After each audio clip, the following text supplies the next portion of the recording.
welcome to Enduro 360. I'm your host, Chili White.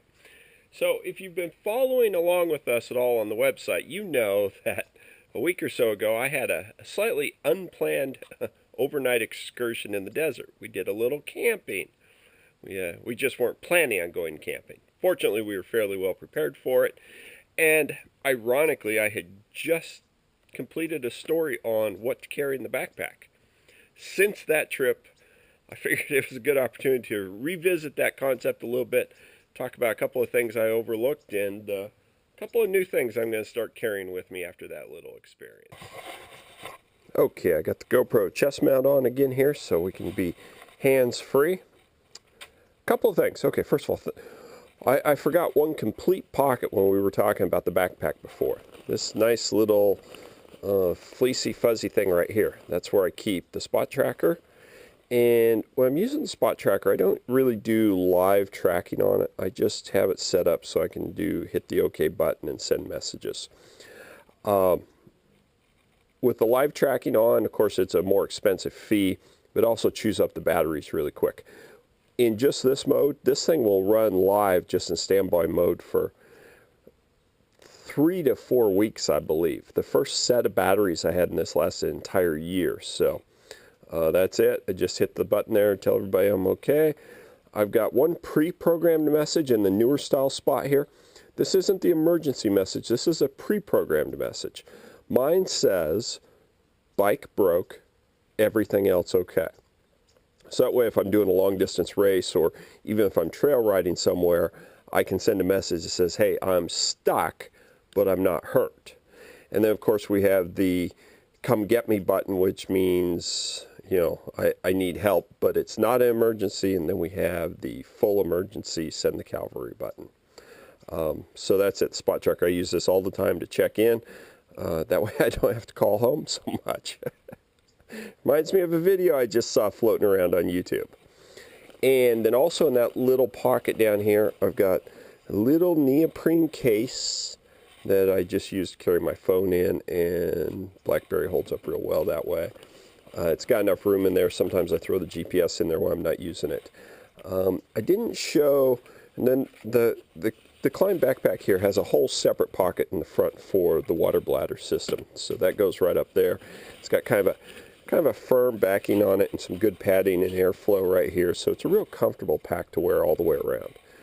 And then, of course, I showed you the air pump I had on this side. I got a little Velcro loop over here where I keep a couple of air and tube rubber bands and a little thing of duct tape. Okay, so while we were camping out in the desert, I was really glad to have some things with me. My turtle fleece, my extra pair of dry, warm gloves, my flashlight, and my hand warmers. Now, first of all, these hot hands, these things were just remarkable. My hands were getting a little cold during the night, so I took one of these out and just shoved it down inside my glove. Definitely some nice warmth in there. I just bunched my hand up as I'm laying on the ground trying to sleep, trying to keep it warm, just like in the picture. Funny thing was, in the middle of the night, I got up and started working, and I took my gloves off, and I had this thing. I thought, well, what will I do with it? So I just tucked it into the waistband of my pants, and it was kind of nice and warm right there, and right at my waistline. I kind of forgot about it. The next morning I got up and I'm walking around as we're starting to work on bikes and push them out. All of a sudden I feel this warm spot down on my leg. And I'm like, what the heck? And I realize this thing has fallen down to the top of my knee pad, but it's at least 8 hours later, and the thing is still putting out heat. So that worked really well. I'm going to resupply with that. Flashlights. So I had this unit with me. This little LED puts out some pretty decent light. It's just a cheapo thing. But what I realized as we were working around is I got no place to attach it. It's got a hook. It's really designed for garage use. So it wasn't the most practical thing to be using. Jimmy had this little clip-on LED light with him. And what he was doing is he'd just clip it on the visor of his helmet, and then he could walk around hands-free. And I thought, what a great idea. So this thing puts out some serious light, and he was just using the little glow red function to walk around camp with because you don't need a whole lot of lights. So That is now going to be my new backpack flashlight. It clips, but also swivels out so you could mount it in different positions. I think that'll be a great item. Now, we were low on water and ended up drinking out of a pool.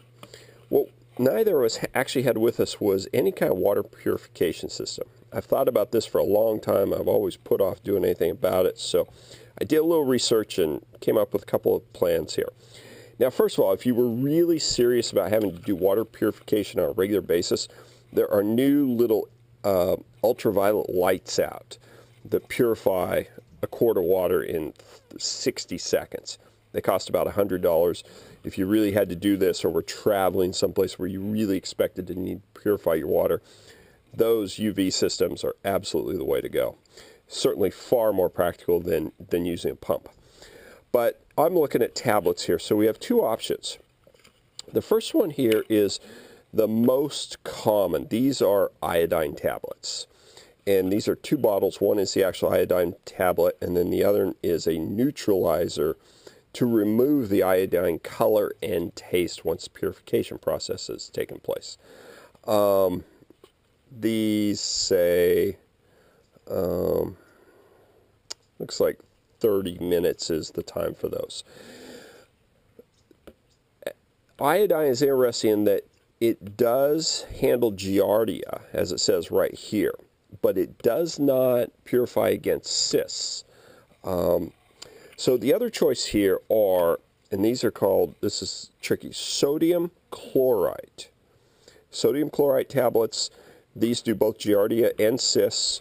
One little tablet does a quart of water, but it's a 4-hour wait time before consuming the water. And as you read the instructions, it's because the sodium chloride actually goes through it's an oxidizer, and it goes through a process where it actually becomes a different compound. Also, this stuff comes with all kinds of precautions because it's a really strong oxidizer.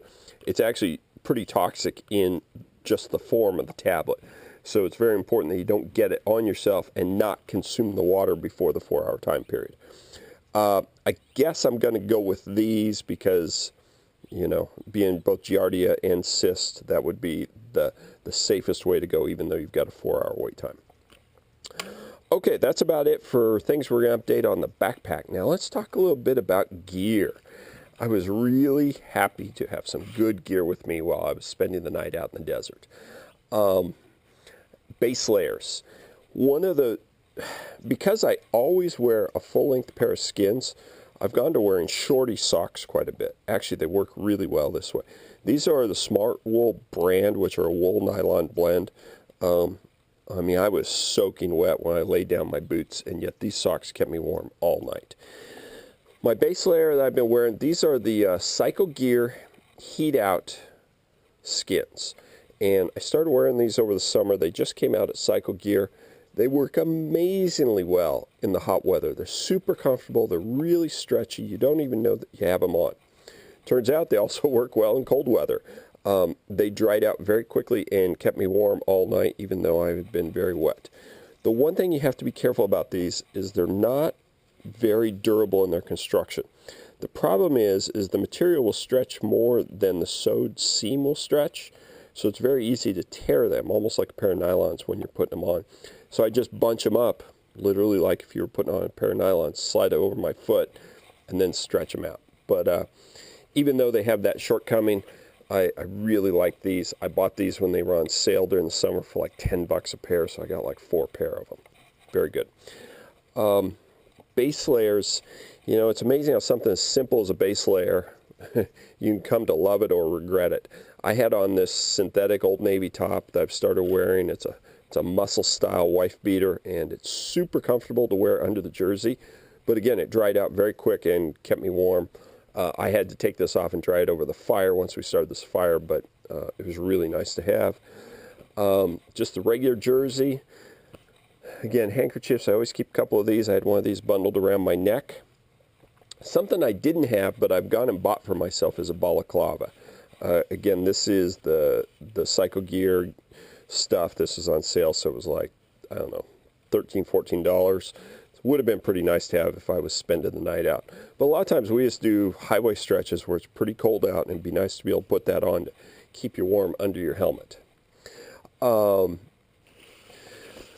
course, I have my Revolt pullover. In fact, I need to go wash this thing. It smells like a big piece of jerky from sitting by the campfire all night. That thing worked awesome. Always, always happy to have that. My jacket is the Klim Traverse jacket. And overall, I really like this jacket. I kind of complain about it sometimes because it's just, there's no fitting to it. It fits like a giant bag almost. In the summertime, it's just a little cumbersome that way. But on the other hand, in the wintertime, when you want to pack a bunch of layers on, it's got plenty of room and never binds up. So that's, I put tons and tons of miles on. That's still my favorite jacket. And while I complain about it not being very fitted, I'm going to live with it just the way it is so I can keep myself plenty warm. On this particular trip, because I knew it was going to be dry, I just got my Klim Dakar pant. Again, it's one of my favorite pants to wear. Anytime it's not scorching hot, that is my trail pant. I would always carry with me as an option the Traverse pant. That way I've got a full Gore-Tex pant to put on if I need. And for a full Gore-Tex pocketed and armored pant, those are actually amazingly comfortable. I actually wore those one day at Romaniacs last year. Okay, so there we go. That is a look at both gear and everything that's going on in the backpack for our adventuring in Baja. I'm packing it to get ready, hopefully, to go to Baja again this week. So need to get all this stuff arranged, get some new food put in there, and we'll be set to go. All right, hey, thanks for tuning in, and I will talk to you soon.